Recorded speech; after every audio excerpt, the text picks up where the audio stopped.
to immediately drop into a narrow trench of focus or a narrow trench of ability for anything that you're not already extremely skilled at or extremely interested in knowing. Okay. One of the reasons why this is often overlooked is that, for instance, if we receive a text message from somebody and we are very interested in what's contained in that text message, maybe even eagerly anticipating the ... in that little window where the text message is going to arrive, like here it comes, here it comes, here it comes. It's an example of where you are able to immediately pay attention and absorb information. For instance, if you're trying to meet somebody in a big city and you need to know exactly where to meet them and you've arrived at the place where you thought you need to be and then you can't find them and you're waiting, where are you? And you're going to commit that information to memory and you're going to act on it. But when you sit down to read a book of unknown content, or where you have just a general sense of what the content is, or when you sit down to do something like work on a spreadsheet or your taxes or engage in a conversation with somebody, expect a 5 to 10 minute transition period. I can't emphasize this enough because I think a lot of people mistakenly think that they have issues with attention, and perhaps indeed they have clinically diagnosable attention deficit hyperactivity disorder or some other form of attention deficit disorder. Certainly can't rule that out based on this conversation alone.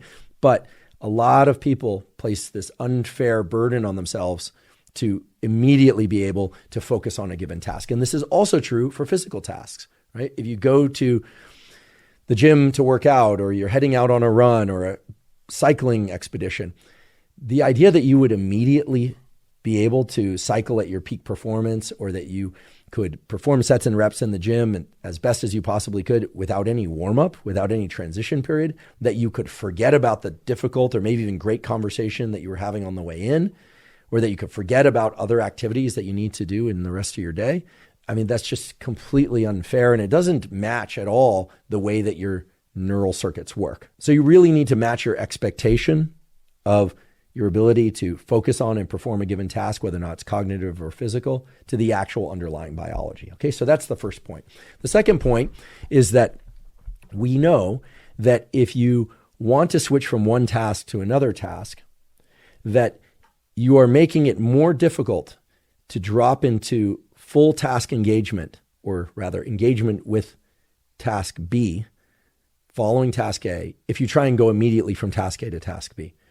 That even the introduction, I find this so cool, even the introduction of an arbitrary but very short transition period of, say, 15 seconds, where you know that you're introducing 15 seconds of transition and you designate it as transition, will allow you to engage in a more efficient and more complete level of task execution on task B if you introduce even a brief transition period.